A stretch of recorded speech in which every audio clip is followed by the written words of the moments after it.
Bonjour et bienvenue. Dans cette vidéo, vous allez découvrir la tactique du provisoire. Cette tactique, je vous la présente parce qu'elle est très utilisée en ce moment avec le contexte économique, la Covid et toute l'incertitude qui règne.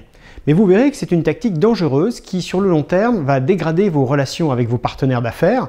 Donc c'est important de le savoir au début, avant d'avoir envie de s'en servir. Ce que vous allez apprendre dans cette vidéo, c'est comment détecter cette tactique, comment vous en protéger, et surtout décider ou pas de vous en servir en sachant quelles sont les conséquences à moyen terme. Voyons d'abord la mécanique de cette tactique du provisoire. Première caractéristique de la tactique du provisoire, c'est qu'elle est basée sur une argumentation qui ne touche pas le fond du dossier, mais la forme, c'est-à-dire en fait la durée de l'accord.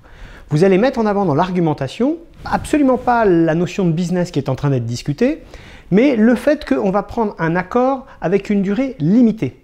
Vous allez concentrer, vous allez zoomer sur ce sujet. Et déjà, on se rend compte que c'est un problème parce que finalement, la durée de l'accord, c'est juste une partie de la discussion. Pourquoi devrait-on occulter tout le reste?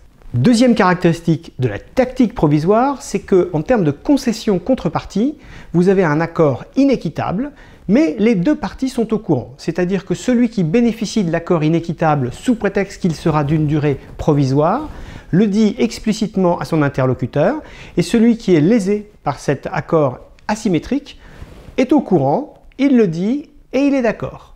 La rhétorique de l'argumentation qui fait appel au provisoire pour justifier un accord déséquilibré, pour moi c'est surnaturel, parce que tous les accords ont une durée limitée. Elle peut être définie dans le contrat, elle peut être récurrente, mais la notion de limitation de la durée, elle a toujours existé.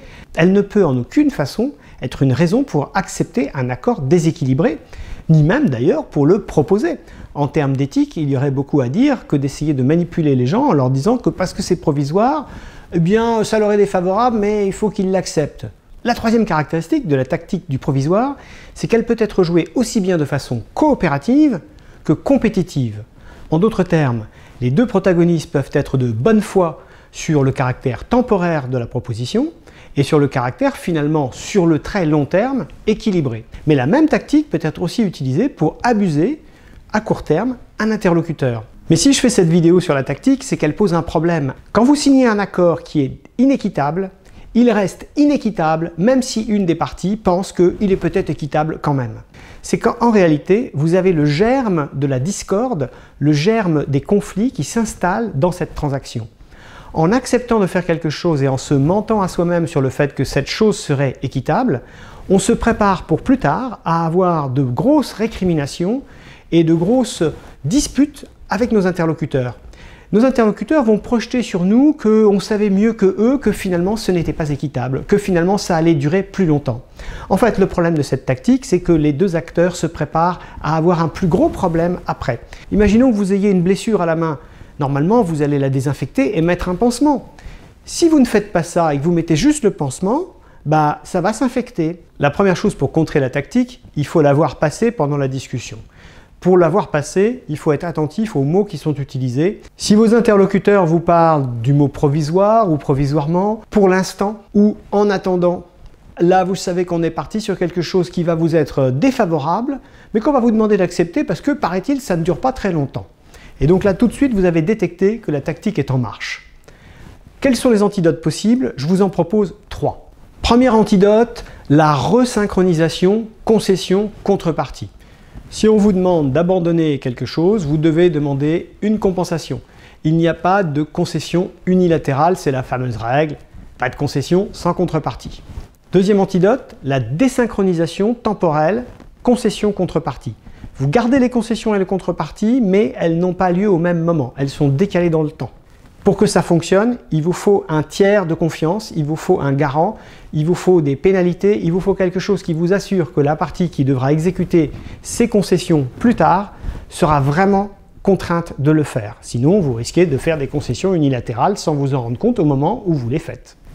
Troisième antidote, reprendre la main sur le facteur qui détermine la durée de ce provisoire. Reprendre la main sur ce qui détermine la durée.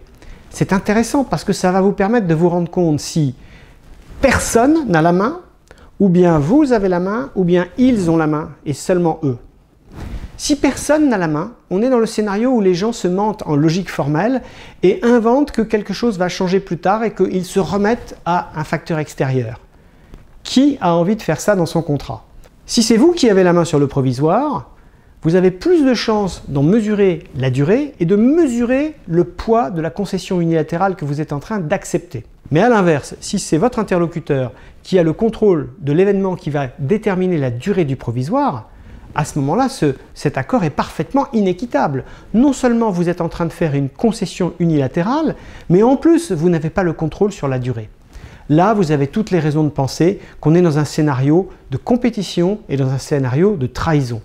En conclusion, vous l'avez bien compris, je me méfie terriblement de tout ce qui est provisoire. L'adage « le provisoire qui dure » nous annonce déjà que c'est une mauvaise idée.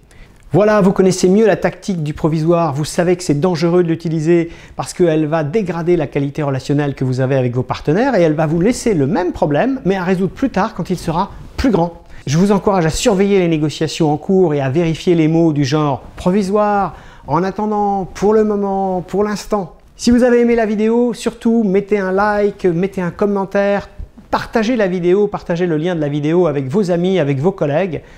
Plus les gens sont forts en négociation et plus le monde du business est agréable et crée de la valeur plutôt que des conflits.